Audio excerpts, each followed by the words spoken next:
Welcome back to Dr. Finance. This is the second part of the article by Arthur Lewis, who won a Nobel Prize in Economics in 1979. This is an article of models of development, page 414. Next, we must consider more closely the capitalist surplus. Malthus wanted to know what the capitalist would do with this ever-growing surplus. Surely this would be an embarrassing outglut of commodities. Ricardo replied that there would be no glut. What the capitalists did not consume themselves, they would use for paying the wages of workers to create more fixed capital. This is a free interpretation, since the classical economist associated the expansion of employment with an increase of circulating rather than of fixed capital. This new fixed capital would then, in the next stage, make possible the employment of more people in the capitalist sector. Malthus persisted. Why should the capitalist produce more capital to produce a larger surplus, which would only be used for producing still more capital, and so ad infinitum? To this, Marx supplied one answer. Capitalists have a passion for accumulating capital. Ricardo supplied another. If they don't want to accumulate, they will consume instead of saving, provided there is no propensity to hoard. There will be no glut. Employment in the next stage will not be as big as it would have been if they had created more fixed capital and so brought more workers into the capitalist sector, but so long as there is no hoarding, it makes no difference to the current level of employment, whether capitalists decide to consume or to save.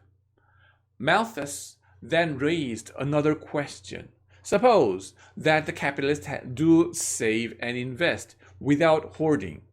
Surely the fact that capital is growing more rapidly than consumption must so lower the rate of profit on capital that there comes a point when they decide that it is not worthwhile to invest. This, Ricardo replied, is impossible. Since the supply of labor is unlimited, you can always find employment for any amount of capital. This is absolutely correct for his model. In the neoclassical model, capital grows faster than labor, and so one has to ask whether the rate of profit will not fall.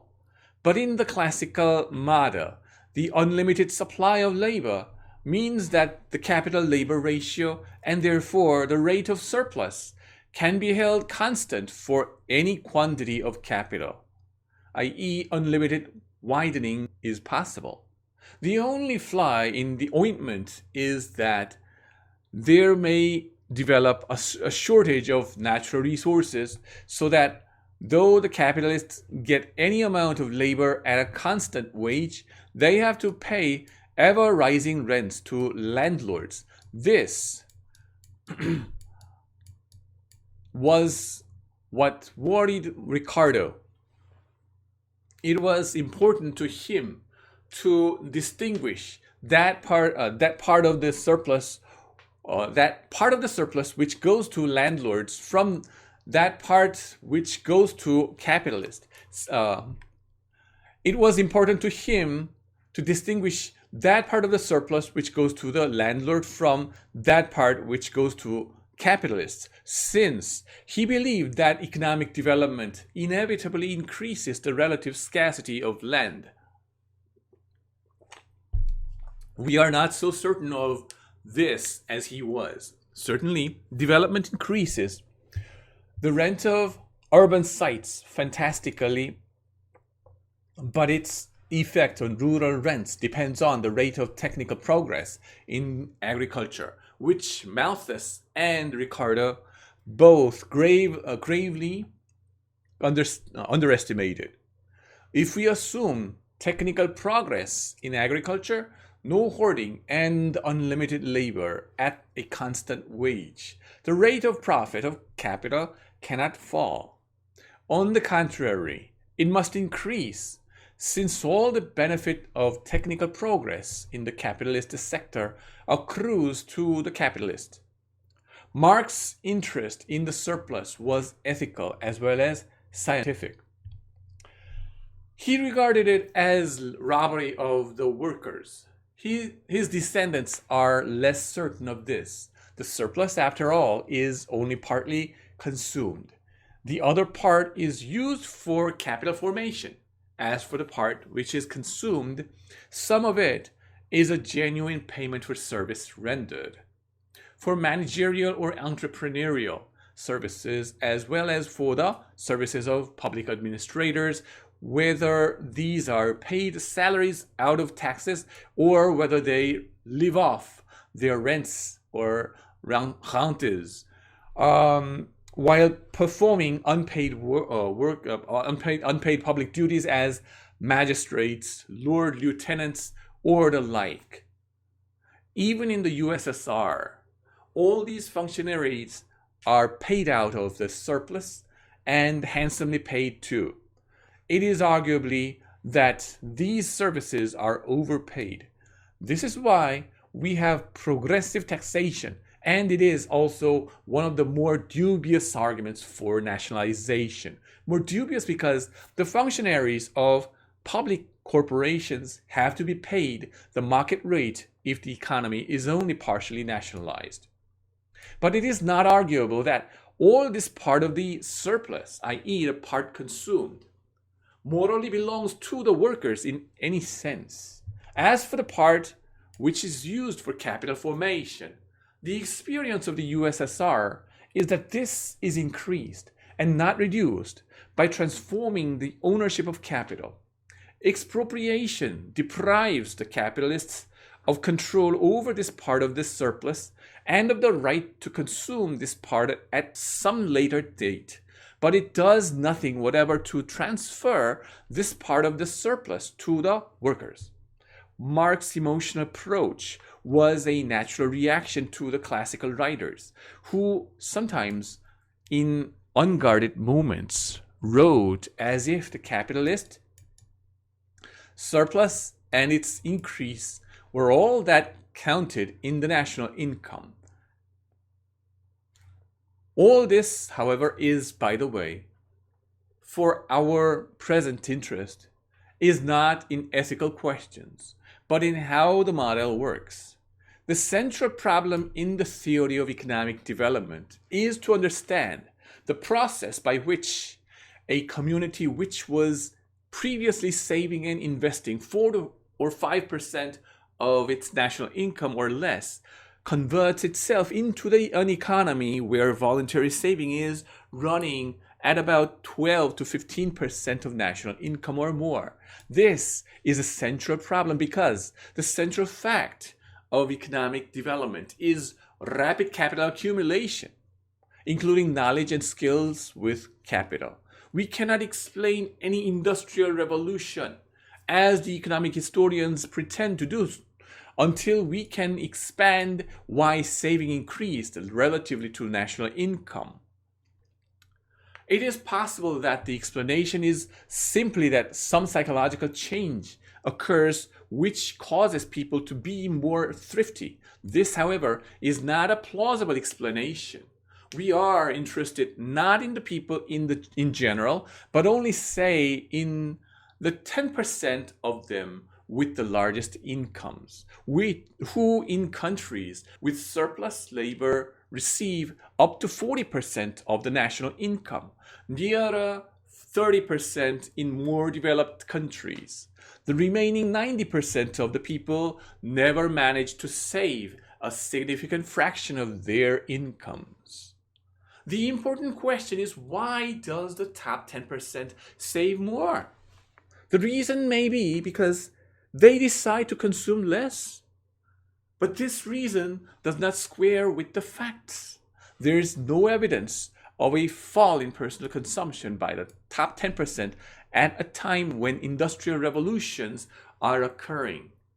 It is also possible that, though they do not save any more, the top 10% spend less of their income on durable consumer goods, tombs, country houses, temples, and more on productive capital. Certainly, if one compares different civilizations, this is a striking difference in the disposition of income.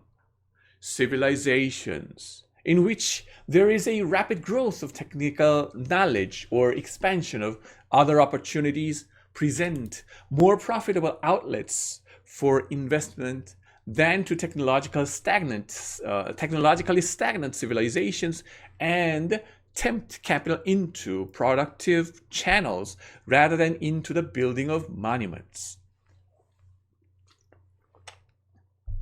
But if one takes a country only over the course of the 100 years during which it undergoes a revolution in the rate of capital formation, there is no noticeable change in this regard. Certainly, judging by the novels, the top 10% in England were not spending noticeably less on durable consumer goods in 1800 than they were in 1700. Much of the most plausible explanation is that people save more because they have more to save. This is not to say merely that the national income per head is larger, since there is no clear evidence that the proportion of the national income saved increases with national income per head. At any rate, our fragmentary evidence for the United Kingdom and for the United States suggests that this is not so. The explanation is much more likely to be that saving increases relatively to the national income because the incomes of the savers increase relatively to the national income. The central fact of economic development is that the distribution of income is altered in favor of the saving class. Practically, all saving is done by people who receive profits or rents. Workers' savings are very small. The middle classes save a little. But in practically every community, the savings of the middle classes out of their salaries are of little consequence for productive investment. Most members of the middle class are engaged in the perpetual struggle to keep up with the Jones. If they manage to save enough to buy the house in which they live, they are doing well. They may save to educate their children or to subsist in their old age, but this saving is virtually offset by the savings being used up for the same purposes. Insurance is the middle class's favorite form of saving in modern societies, yet in the UK, where the habit is extremely well developed, the annual net increase in insurance funds from all classes, rich, middle, and poor, is less than 1.5% of the national income. It is doubtful if the wage and salary classes ever anywhere save as much as 3% of the national income. Net.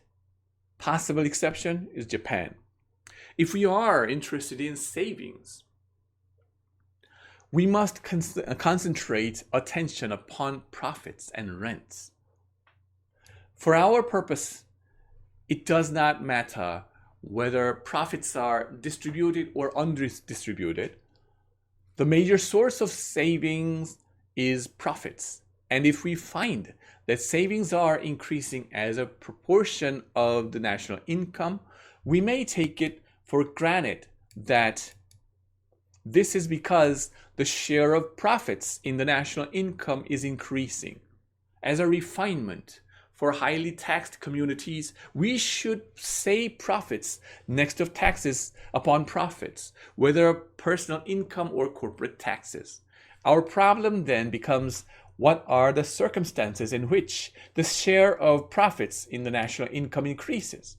The modified classical model, which we are using here as the virtue of answering the question, in the beginning, the national income consists almost entirely of subsistence income. Abstracting from population growth and assuming that the marginal product of labor is zero, this subsistence income remains constant throughout the expansion, since by definition, labor can be yielded up to the expanding capitalist sector without reducing subsistence output. The process, therefore, increases the capitalist surplus and the income of capitalist employees, taken together as a proportion of the national income. It is possible to imagine conditions in which the surplus nevertheless does not increase relative to national income. This requires that capitalist employment should expand relatively much faster than the surplus, so that within the capitalist sector, growth margins or profit plus rent are falling sharply relative to wages. We know that this does not happen. Even if gross margins were constant, profits in our model would be increasing relatively to national income. But gross margins are not likely to be constant in our model, which assumes that practically the whole benefit of capital accumulation and the technical progress goes into the surplus. Because real wages are constant, all that the workers get out of the expansion is that more of them are employed at a wage above the subsistence earnings. The model says, in effect, that if unlimited supplies of labor are available at a constant real wage, and if any part of profits is reinvested in productive capacity, profits will grow continuously relatively to the national income, and the capital formation will also grow relatively to the national income. The model also covers the case of technical revolution. Some historians have suggested that the capital for the British Industrial Revolution came out of profits made possible by a spate of inventions occurring together. This is extremely hard to fit into the neoclassical model, which it involves, since it involves the assumption that these inventions raised the marginal productivity of capital more than they raised the marginal productivity of labor, a proposition which it is hard to establish in any economy where labor is scarce. If we do not make this assumption, other incomes rise just as fast as profits, and investment does not increase relatively to national income. On the other hand, the suggestion fits beautifully into the modified classical model, since in this model, practically the whole benefit of inventions goes into the surplus and becomes available for further capital accumulation. This model also helps us to face squarely the nature of the economic problem of backward countries. If we ask, why do they save so little? The truthful answer is not because they are so poor, as we might be tempted to conclude from the path-breaking and praiseworthy corrections of Mr. Colin Clark. The truthful answer is because their capitalist sector is so small. Remembering that capitalist here does not mean private capitalist, but would apply equally to state capitalist. If they had a larger capital sector, profits would be a greater part of their national income, and saving and investment would also be relatively larger. The state capitalist can accumulate capital even faster than the private capitalist, since he can use for this purpose not only the profits of the capitalist sector, but also what he can force or tax out of the subsistence sector. Another point which we must note is that though the increase of the capitalist sector involves an increase in the inequality of incomes as between capitalists and the rest, mere inequality of income is not enough to ensure a high level of saving. In point of fact, the inequality of income is greater in overpopulated, underdeveloped countries than it is in advanced industrial nations, for the simple reason that agricultural rents are so highly in the former. 18th century British economists took it for granted that the landlord class is given to prodigal consumption rather than to productive investment.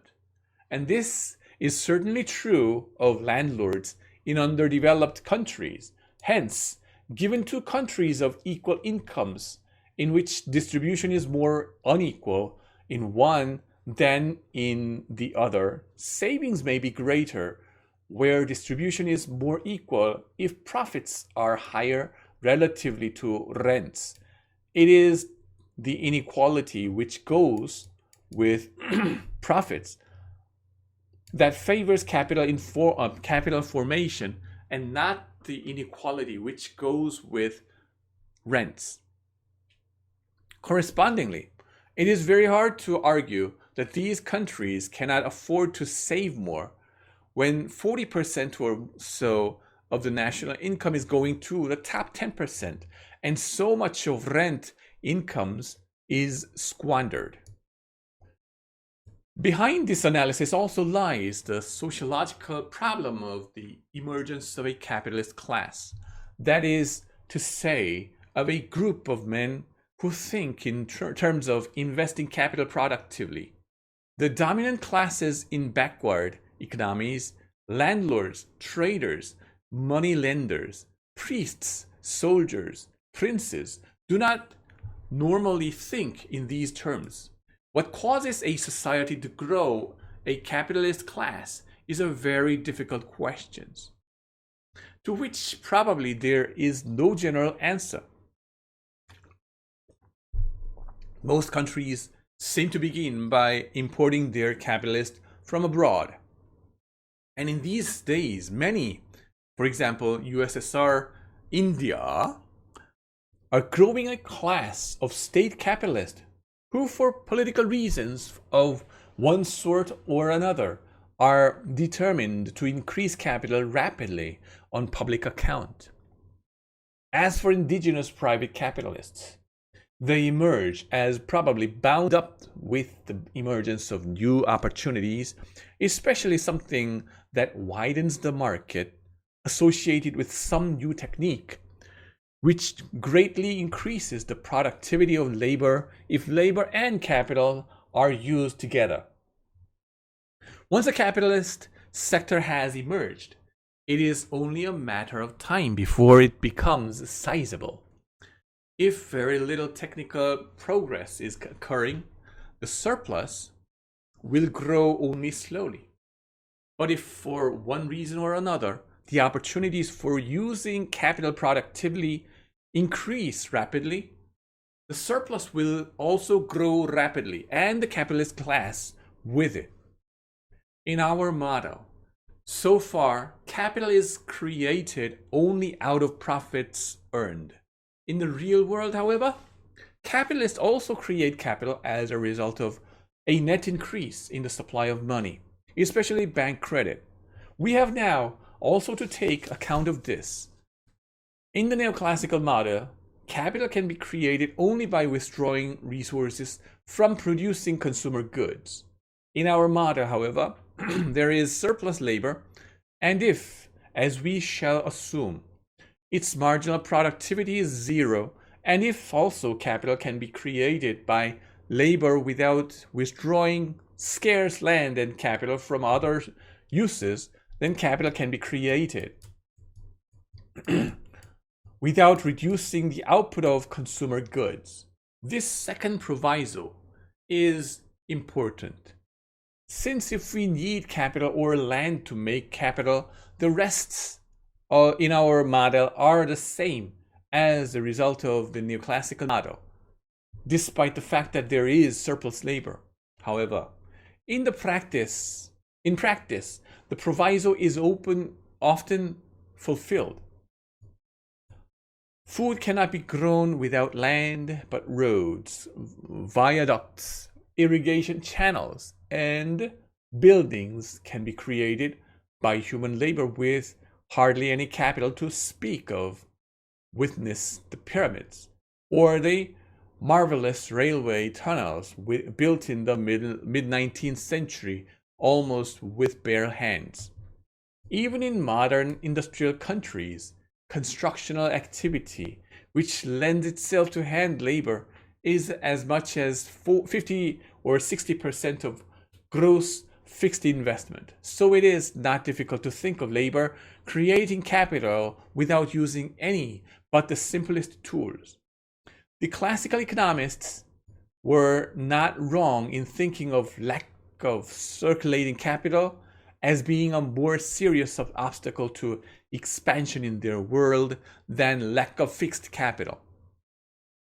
In the analysis which follows in this section, we assume that surplus labor cannot be used to make consumer goods without using up more land or capital, but can be used to make capital goods without using any scarce factors.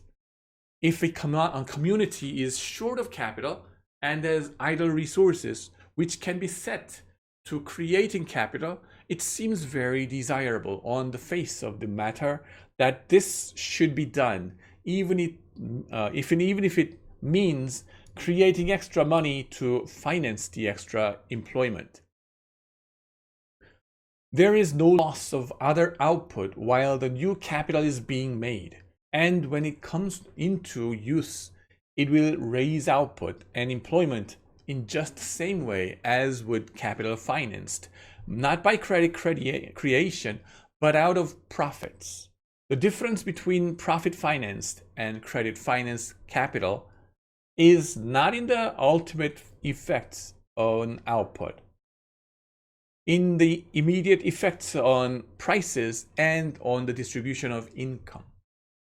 Before we come to the effects of prices, however, we should pause a moment to notice what happens to the output of consumer goods in this model and the others while credit financed capital is being created. But before it begins to be used in the neoclassical model, an increase in capital formation has to be accompanied by a corresponding fall in the output of consumer goods. Since scarce resources can do one or the other, in the Keynesian model, an increase in capital formation also increases the output of consumer goods. And if the multiplier exceeds 2, the output of consumer goods increases even more than capital formation. In our model, capital formation goes up, but the output of consumer goods is not immediately affected. This is one of those crucial causes where it is important to be certain that one is using the right model when it comes to giving advice on economic policy. In our model, if surplus labor is put to capital formation and paid out of new money, prices rise because the stream of money purchases is swollen, while the output of consumer goods is for the time being constant.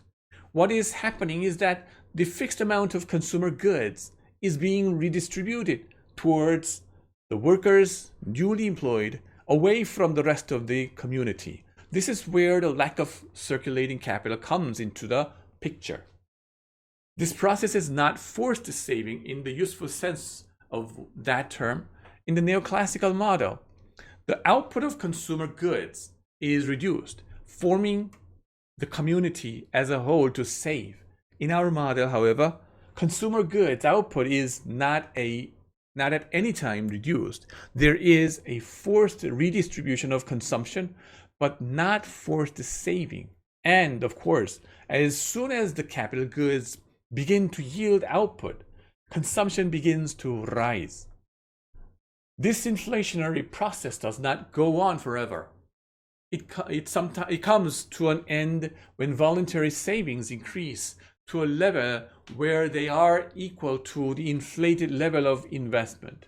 Since savings are a function of profits, this means that the inflation continues until profits increase so much relatively to the national income that capitalists can now finance the higher rate of investment out of their profits without any further recourse to monetary expansion.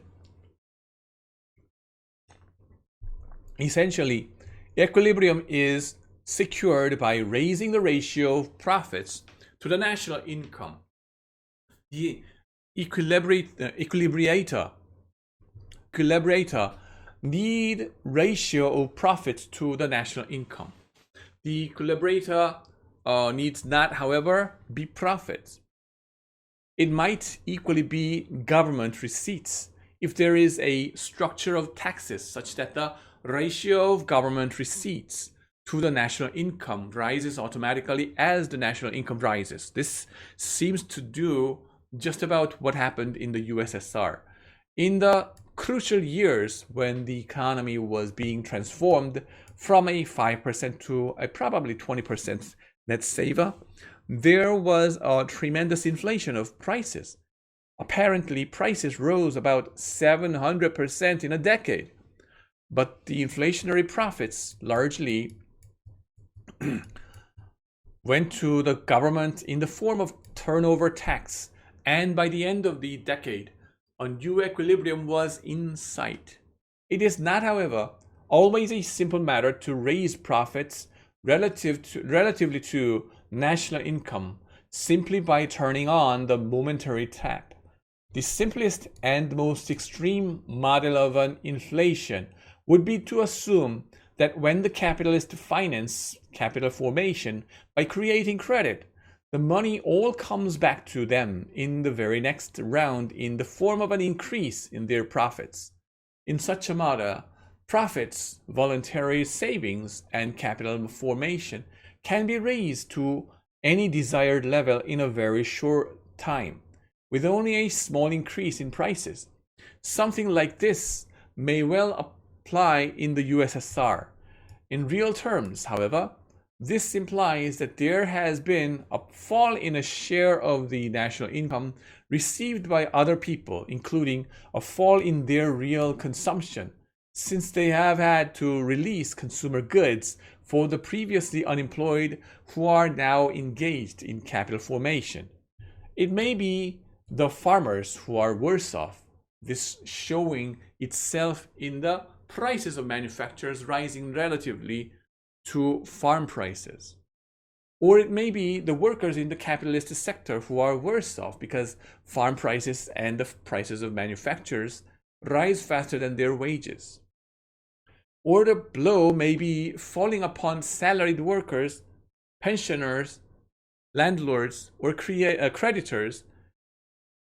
Now in the real world, none of these classes will take this lying down. In the USSR, where the intention was that the capital formation should be at the expense of the farmers, it led to the end to organized violence on both sides. In our model, it is hard to get away with it at the expense of the workers, since the wage in the capitalist sector must stand at a certain minimum level above subsistence earnings if labor is to be available. Generally, what happens as prices rise is that new contracts have to be made to take account of rising price levels. Some classes get caught, but only temporarily. Now, if one pursued this argument logically, it would lead to the conclusion that equilibrium could never be reached at any rate, so long as the banking system is content to supply all legitimate demands for money. If none of the other classes can be soaked, it seems impossible for profits to rise relatively to the national income for more than a temporary space, and it therefore seems impossible to reach an equilibrium level of savings equal to the new level of investment. The inflation, once begun, goes on forever. This, however, is not possible for another reason, namely the fact that the real national income is not fixed, but rising as a result of the capital formation. Therefore, all that is required is that capitalists' real incomes rise faster than other people's. Beyond the first year or two,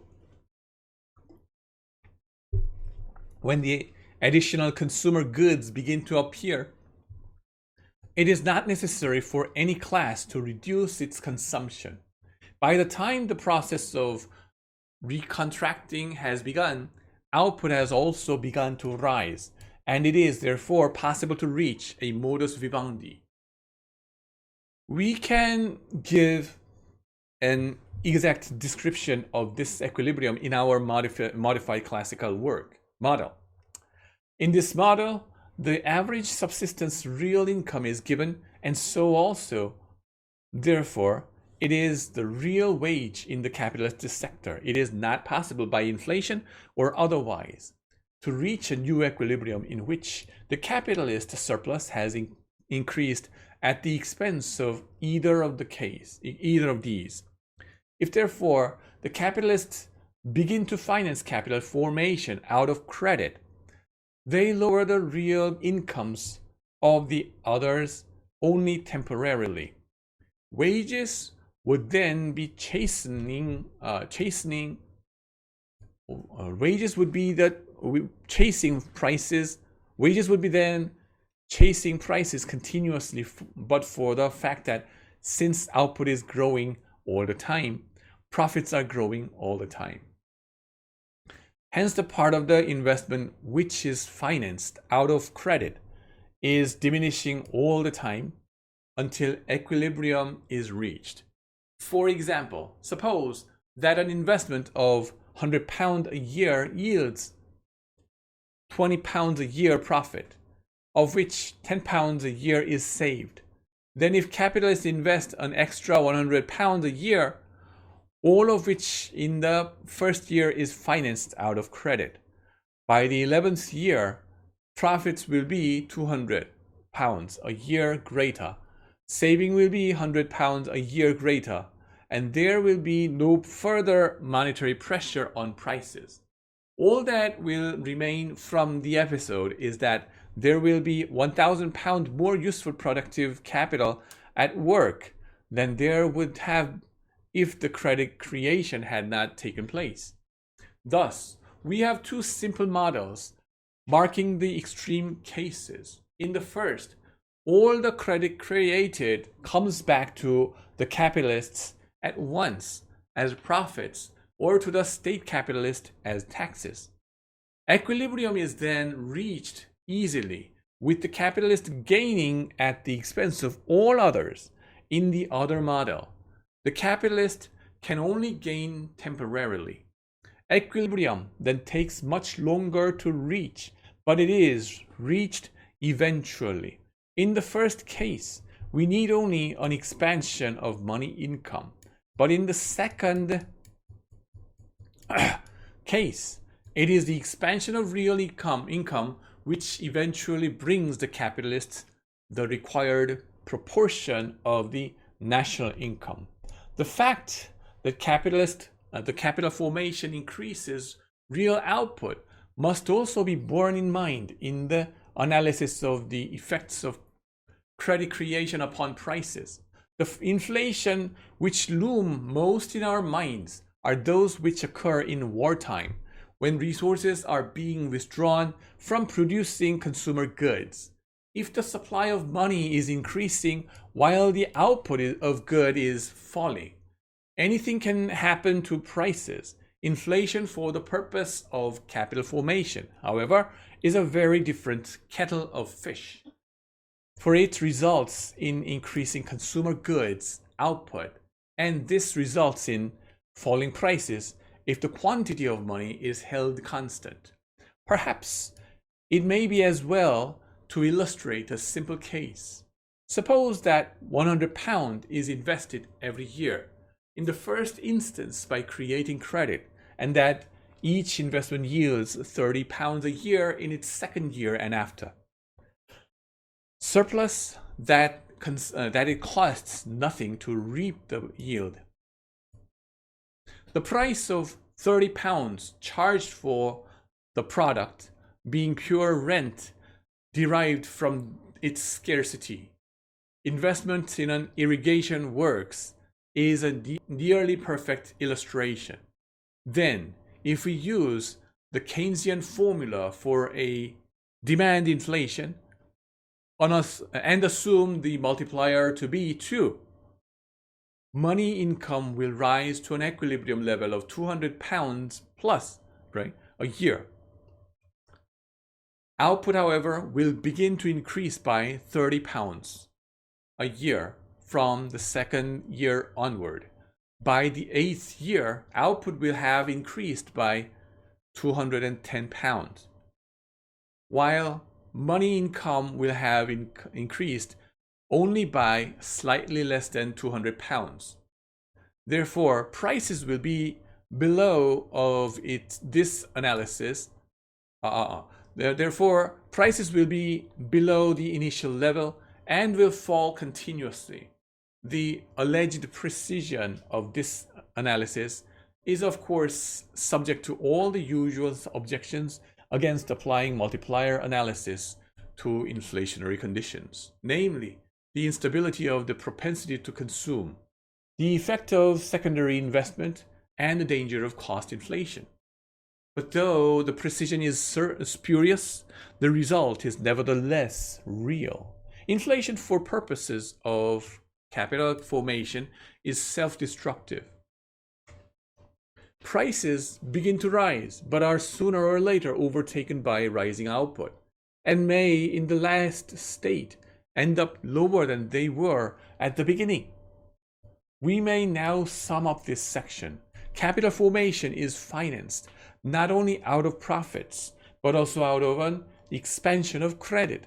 This speeds up the growth of capital and the growth of real income.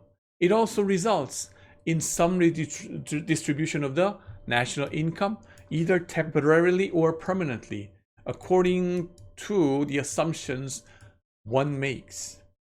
In the model we are using, the redistribution is only temporary. It also prevents prices from falling, as they otherwise would.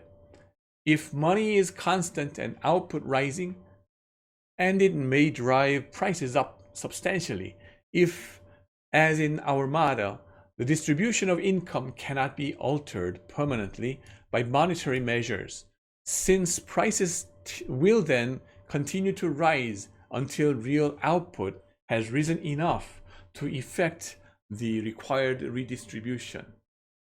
Therefore, prices fall further, since inflation raises prices while capital is being created, but the increased output, which then results, brings them down again. One point remains. We have seen that if new money is used to finance capital formation, the rise of prices eventually peters out as savings grow into equilibrium with investment and reverses itself as the output of consumer goods begins to pour out.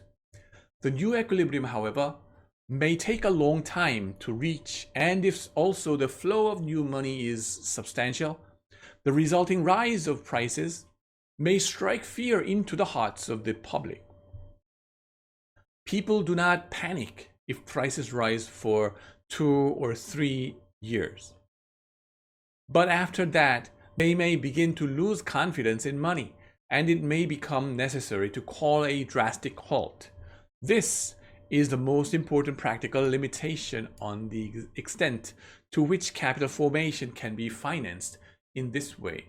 This is why the banking authorities have always tended to alternate short periods of easy credit with sharp periods of restriction. Bank credit moves 3 steps up and 1 step down instead of moving up continuously. This also brings us to the threshold of the trade cycle.